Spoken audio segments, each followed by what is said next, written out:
This is the Side Hustle Show with Nick Loper, episode 35, from $18 an hour to $1,000 an hour in 60 days. How to use the Marsupial Method to build a side hustle business.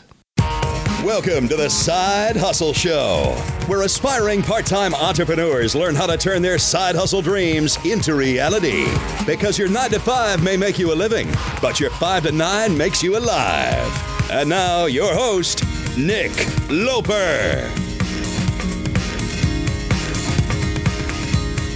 Hey everybody, Nick Loper here. Welcome to the Side Hustle Show. This is episode 35, from $18 an hour to $1,000 an hour in 60 days with Daniel DiPiazza from rich20something.com. We're going to cover what he calls the Marsupial Method for building a side hustle business.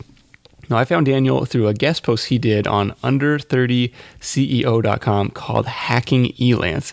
Still one of the best posts I've ever read on scoring freelance clients on that platform, or on any platform, to be honest. So I'll link to that in the show notes. I've shared it with a dozen people since I found it, I think, over the summer. Just really, really great stuff. So I'll put that in the show notes for this episode at sidehustlenation.com/episode 35.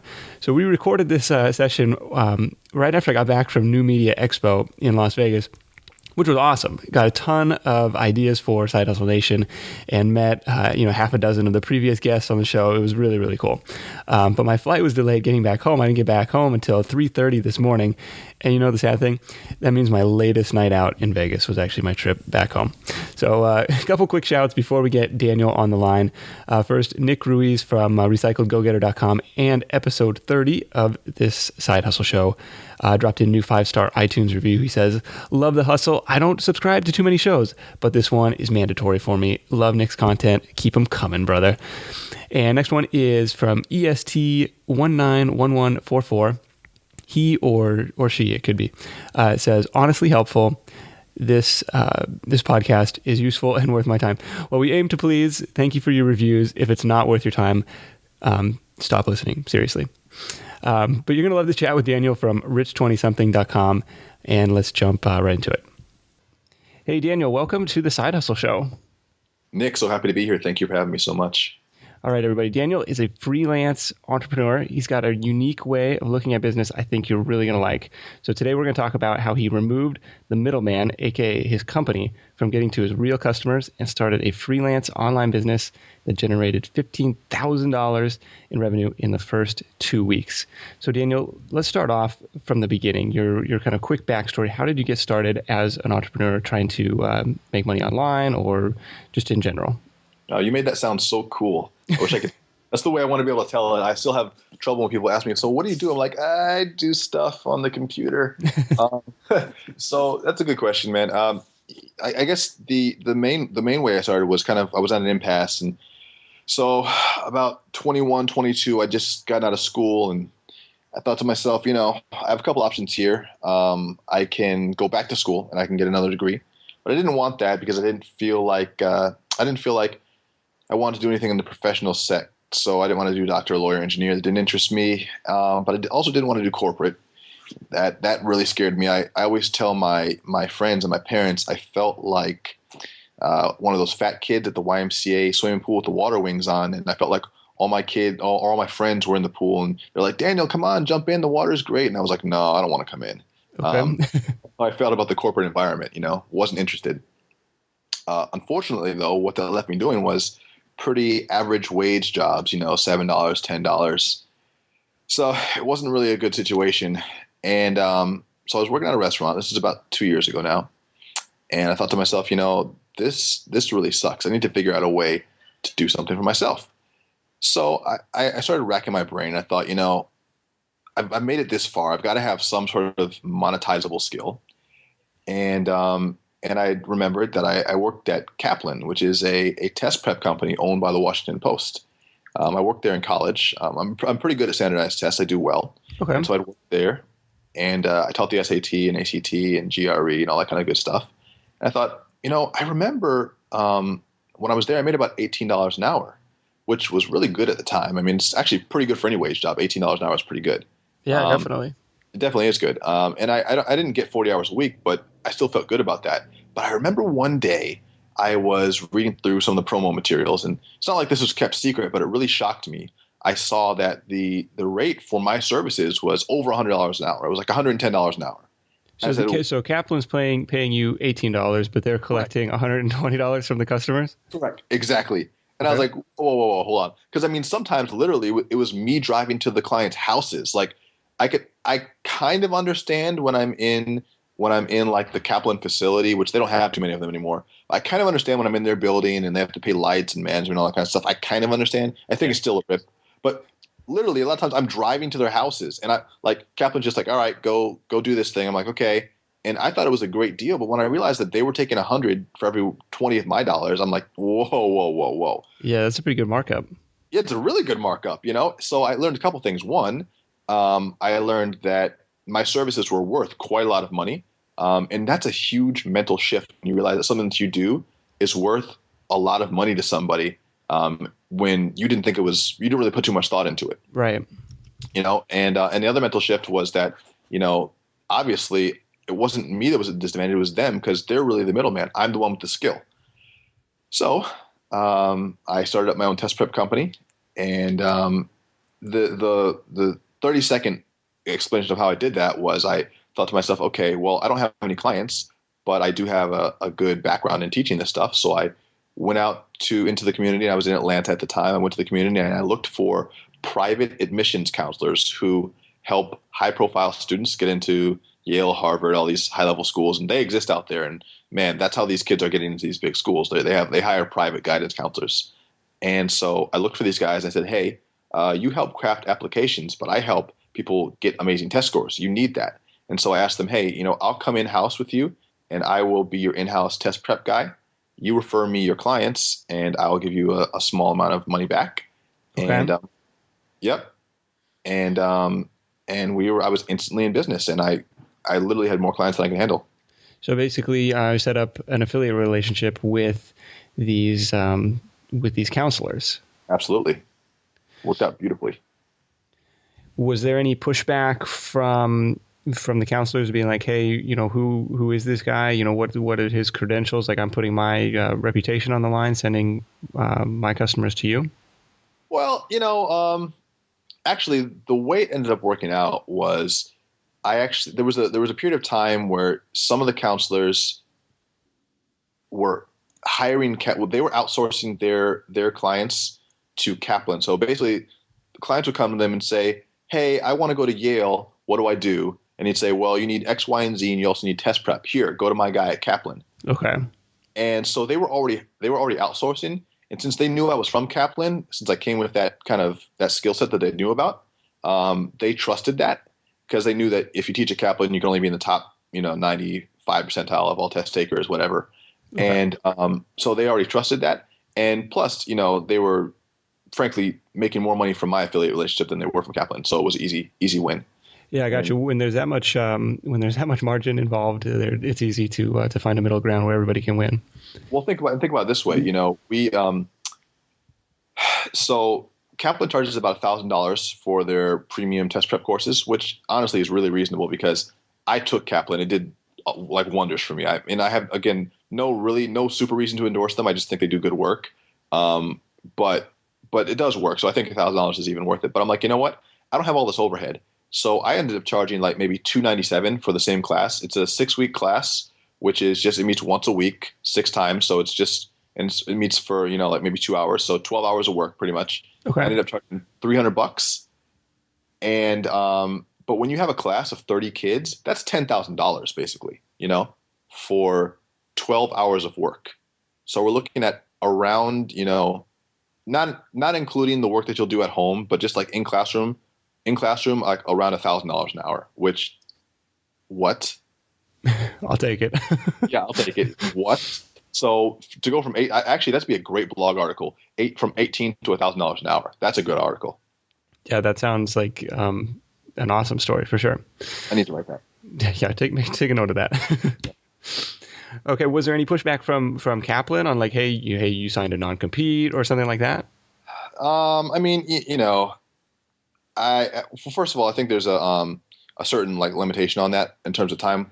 But I looked into that, and I think that it was only a non-compete if I was going to directly poach their clients. So that would mean that they were clients that I'd taught at Kaplan personally already, and I offered them my services on the side. There were different little loopholes, but the reality is you can't own a skill set. So I wasn't using Kaplan materials to prep these kids. I just learned how to teach this stuff. But you can't lock down my intellectual property at this point. Like if I know how to teach algebra, that's mine. It's not yours. That makes sense. Okay. So yeah, one point I found on your website was like, if you are employed or if you've ever been employed, you have at least one skill that's worth money to someone. Exactly. So I thought that was a pretty cool kind of light bulb moment, and to try and it kind of gets the juices flowing, right? Like, oh, you can look back through your whole resume and be like, okay, what did I do here? What did I do here? And it's like, okay, is this something that could be monetizable on my own? Absolutely. And one thing that I found is that, first of all, we usually undervalue ourselves. So usually your skill is worth a pretty significant amount of money to people, because if they're not doing it, it means they really don't want to do it. Either they don't want to do it or they don't have the time. You think about menial tasks like, oh, well, I'm just a janitor. And I'm not saying that, I don't even know if premium janitors exist, but I'm just saying, like, you think about like things that people don't want to do that they view as like low level work, but you don't want to do that. In fact, you're paying a whole staff of janitors collectively hundreds of thousands of dollars a year, so you don't have to clean this poop up. So obviously it's worth a lot of money to you. So, every skill has a value, and sometimes it's a lot more than we think.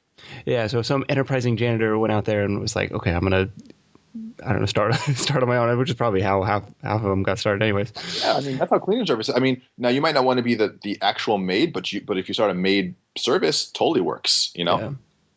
So are you still doing this test prep stuff? No, man, I'm retired. Which sucks though, because one of the cool things, like being an adult and still doing quadratic equations, I think is so cool. Like, I know this makes me sound like a complete dork, but I think it's so cool to be doing things that most people forget immediately after high school. But I am sadly letting it go like a language, and hopefully I'll remember it when my kids need to use it later. Yeah, that's going to be a challenge, I think. They'd be like, I thought you said you taught this. I'm like, I did. I forgot. That was a long time ago, man. So what are you working on now? Oh, man. I have a lot of cool projects going on. So what ended up happening with the test prep is I started the test prep business. That worked out really well.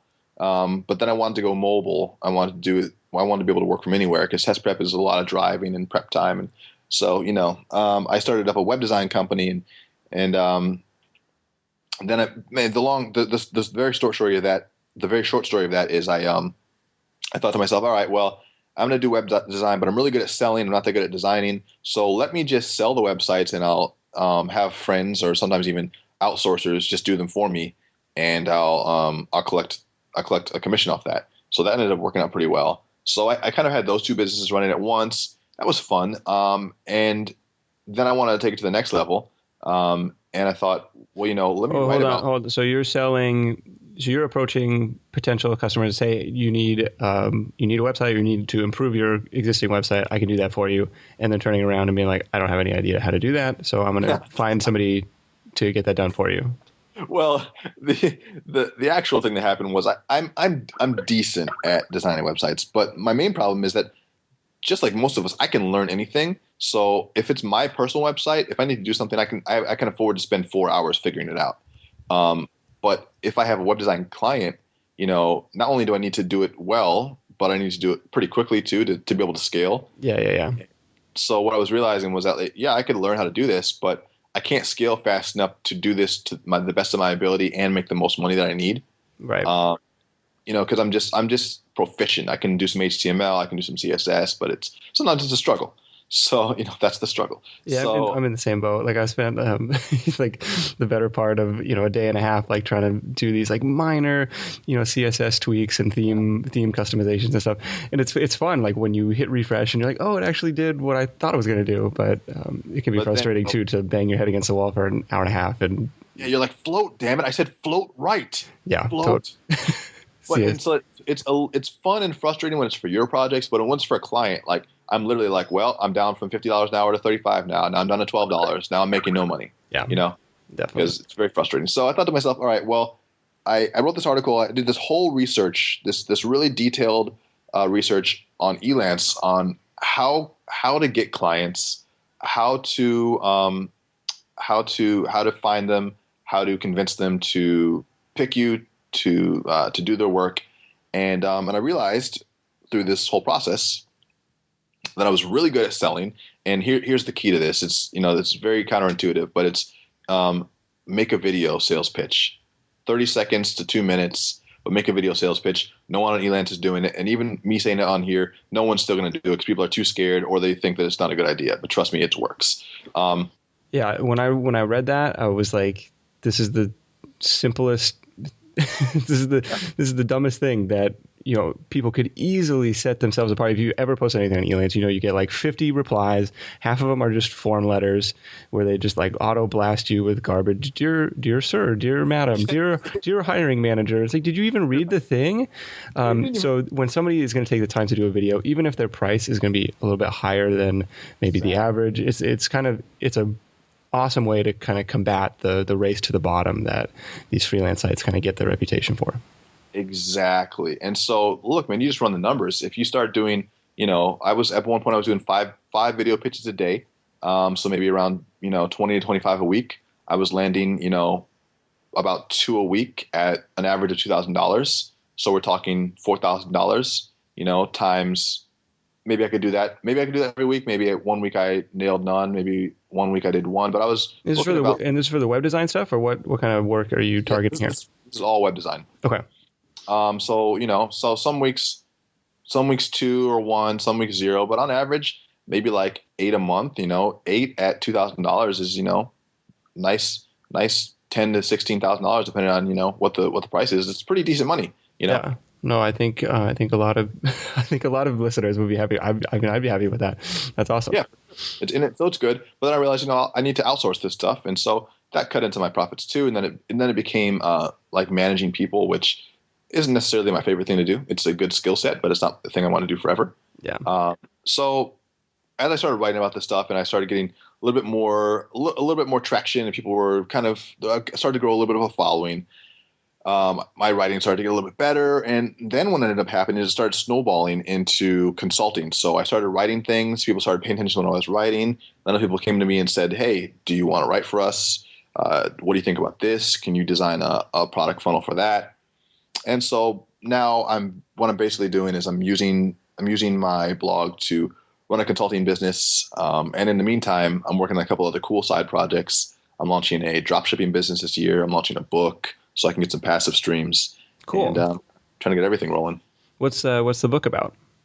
So the book is, I'm very secretive about it. No, it's called Hacking Coffee, and it's about ways to optimize your brew to give it more caffeine, make it taste better, make it stronger, find the best blends, find the best ways to make it. Oh, okay. Sounds like an interesting one for sure. Yeah, and it's a pretty good niche book. So it's gonna be easier to rank, I think. Okay, cool. So one thing, this is kind of going back to the test prep stuff, but you call this method that you used the Marsupial Method. And Yes. kind of walk us through why you gave it this name, and kind of we'll just go through these steps real quick.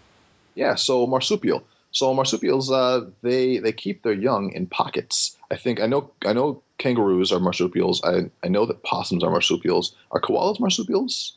I don't know. That sounds familiar. I think You're the test prep guy, isn't that a question? Yeah. No, I think that koalas are. I think they keep little babies in the pocket. Anyway, so the whole idea is, it's a scary world out there, and it's very hard to find clients, and it's intimidating to go to people that you don't know and ask them to buy your services, and also sometimes you just don't know where to look. So the best thing to think is, where are the people that I want to work with? Where are they already doing business? Who are they already doing business with? This is the reason why, Coca-Cola and AMC movie theaters team up, because their two customers are in the same place, Right. This is the reason why, Reese's Pieces and, Jif Peanut Butter team up around Christmas to make like those Christmas cookie things, it works. The customers are all in the same place, And so it's easy to make sales, cross sales that way. So I thought to myself, all right, well, I need to find out where my customers already are. And the first key to that is identifying who your real customer is. And we talked about that. So when you're identifying your real customer, let's just take test prep as a specific example. Who would you think the customer is? Yeah, the initial thing is like the student. Yeah, but obviously that's not correct because they don't have any money and they're not particularly interested in your services anyway. You know? Their parents are making them go, right? Their parents are making them go. I know that's what happened to me, and they have no money. Now, when you get into like grad school with GRE, it changes because they get super serious about it themselves. And grad students will spend almost any amount of money to get preparation to get into their target school, within reason, But yes, so what a difference the 5-6 years makes. right, exactly. So, but yeah, so we figured, okay, that the parents are the real targets here. And then let's get a little bit more specific because test prep isn't cheap. When I was doing one-on-one, my rate, I went from 7, because I only did the business for about 14 months. No, well, maybe, yeah, about 14 months. Okay. But even 14-month time frame, I went from $75 to $85 an hour, which is, I think, it's pretty decent. But to be honest with you, it's not undervalued. It's actually it's about 20% below the average market price. So still delivering great value for customers, and what is that, quadrupling your average wage? Yeah, I mean, a little bit more than that, but even so, $85 an hour, and I only do 2-hour sessions. I don't do 1-hour sessions. So we're talking, $170 a session, and they need multiple sessions. It's not cheap. Yeah. So when you think about it that way, you're like, all right, well, I don't want to be exclusionary, but I also want to target my business to be the most profitable it can be. So I want to look for people who have disposable income and the means. So the first step of the Marsupial Method is finding your ideal customer. So my ideal customer were parents with disposable incomes, which usually means in, like communities with lots of private schools, and who also have like specific focus on getting into elite schools. Because if you're going to a state school for college, unless you want one of the best scholarships out there, you're not always gunning to spend a lot of money on test prep. Yeah, you don't need that 1,500 SAT or whatever. Yeah, or you're certainly not going to spend thousands of dollars. I mean, I have parents who alone for just one-on-one stuff paid me, more than $5,000, and it just didn't make sense to me. It was like blew my mind because there's definitely a capacity where the student is going to do as well as they're going to do. Yeah, that's God, that puts so much pressure on the kid. I feel bad for him. And I would tell them that, but they just wanted me to sometimes it actually became a very comfortable relationship where after the student would take the test, they just keep having me back to just chat. I don't know what was going on, but making friends. Yeah, right. So I identified my customers. I knew exactly who I was going after, and I targeted private admissions counselors who worked directly with this clientele base. Okay. Yeah, this is something that Ryan was talking about on last week's episode. Kind of, he was selling SEO services, and so he's talking about developing these strategic partnerships with kind of complementary businesses. Yeah. And so he was like, if somebody is buying, web design or something like that, that's probably a complementary service to my business. If they're working on building their website up, they are likely to be in the market for SEO. So he went out and created these partnerships with the local web design firms. I was like, well, that's pretty smart. And same sort of deal. Like, you refer clients my way, I'll send you a finder's fee, and likewise. Absolutely, it totally works. So, what other kind of side hustles kind of work best for this? Like, kind of this skills-based kind of thing. I'm kind of trying to get some more. Flesh out some more ideas for it. Yeah, well, okay. So first of all, we talked about on a big scale how major distributors and products do this, but we're not at that level yet. And I think the best thing to start off as when you're trying to work for yourself is as a freelancer. And I think there's a distinction between freelance work and entrepreneurship. I think it's sometimes an overlooked distinction, but a freelancer is someone who still trades their hours for their time, but they control their schedule and their job. So they just basically they have clients, they work when they want to, as long as their clients are happy, they're happy. They make money for when they work, or sometimes they're on a retainer. But I mean, it's still based on the hours that they put in. If they're going to do the work, they get the money. I see an entrepreneur as a little bit of a broader term, but it also includes someone who starts a business and works on the higher level of the business without having to necessarily go down and hit a certain amount of hours or do a specific task. So an example of that would be, I guess a simple example would be if you were to start a drop shipping business where it was your responsibility to make sure that that packages went out and everything ran smoothly in the system, but you weren't necessarily on the phones making the calls. There's a little bit of a difference, Okay. Could you use the Marsupial Method in some sort of drop shipping operation? You might be able to, but the point that I'm trying to make is that when you're first starting off, freelance entrepreneurship, so freelance work where you're trading a certain skill for money is the best way to start. So that could be, think about anything that you can teach. Those are great ways to use the Marsupial Method. So if you're talking about test prep, if you're talking about anything with athletics, if you're thinking about anything with art, if you're thinking about anything with even with social skills. So because there's dating coaches and things like that. Yeah. Or some sort of like professional certification or something. Exactly. Anything where you can teach something, which is why I think teaching is a pretty overlooked skill. I think it's probably the least paid profession in the world, compared to how much work is put into it, but it's extremely useful. And so if you're good at something, or even if you are an intermediate at something, you can be a teacher, because the reality is most people start off as beginners. And most people stay beginners. So as long as you're able to communicate your skill set to someone, you can teach them, and you can use that as a skill to make money off of. Yeah, very cool. And when we've already seen the income potential and kind of just really skyrocketing your hourly wage, so it's pretty exciting stuff. It's awesome. You have to pay a lot of taxes on it, but it's still pretty cool. Yeah, you don't have the overhead. You don't have the big write-off that Kaplan has for the building and everything else. Exactly. Yeah. Well, very cool, Daniel. Thanks so much for coming on the show and kind of sharing these tips. I think it would be eye-opening for a lot of people. But let's kind of wrap things up with your number one tip for Side Hustle Nation.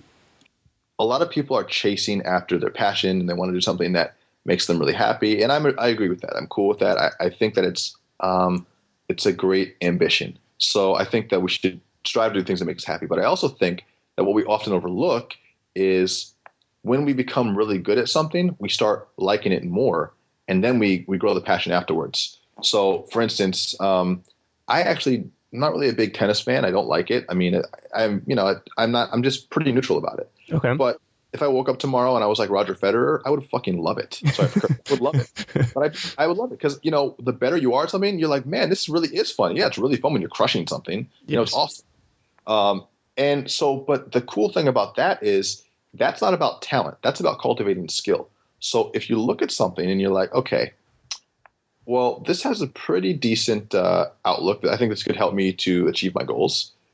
When you start trying it and you start becoming world-class at something, then you really start to appreciate it and you get passionate about it. So like, for instance, I have a friend who he owns a business where he sells basically like rave party supplies. And I mean, it's pretty, it's just like, it's pretty normal stuff. And you'd be like, oh, who's passionate about selling rave party supplies? Like, it's just like what, like glow sticks and stuff. What is that? Okay. But, like he's gotten so good at it now, and he's doing like $20,000 a month selling these like party supplies. And he's so good at like optimizing the website, and he like tracks all the numbers. He's so good at it. He becomes like super passionate about it. And it's fun for him now because he's good at it. And so you can kind of reverse engineer your passions. And rather than always chasing something that immediately appeals to you, why don't you find something that seems like it could be a good fit and then work at it and become passionate by becoming world-class? Okay. I kind of like that. And I hadn't heard that before, but that makes perfect sense. Yeah. If I was Roger Federer, I'd be like, oh, I love tennis too. I love tennis. Yeah. It's awesome, So like, I don't like dancing, but if I woke up and I was a salsa dance like champion, I'd be like, yes, this is amazing. I'm awesome. Yeah, and the way to get there is just practice, put yourself out there, and you kind of build, like you said, cultivate that skill, and make it happen. Yeah, absolutely, man. Cool, Daniel. Thanks so much. Hey, everybody, check Daniel out at rich20something.com. That's 20, the number, and not spelled out. Anywhere else people should find you? No, that's a great place to find me. You can also find me on Twitter at rich20something, and yeah. Cool. Check out the site. Tons of great stuff. I'm a fan. Appreciate you. All right. Talk to you soon. Thank you so much. There it is. Tons of smart side hustle advice from someone who's walked the path. Now, your homework is to think of what kind of in-the-pocket relationships you can start working, to start working the Marsupial Method yourself. Now, I've got to percolate on that a little bit, but it makes perfect sense. Those complementary businesses where that your customers are already interacting with. So that's it for this week's show. No more rambling at the end. Let me know what you think in the comments at sidehustlenation.com/episode 35, and I'll see you next week in episode 36. Thanks so much. Until next time, go out there and make something happen. Thanks, guys. Thanks for listening to The Side Hustle Show at www.sidehustlenation.com.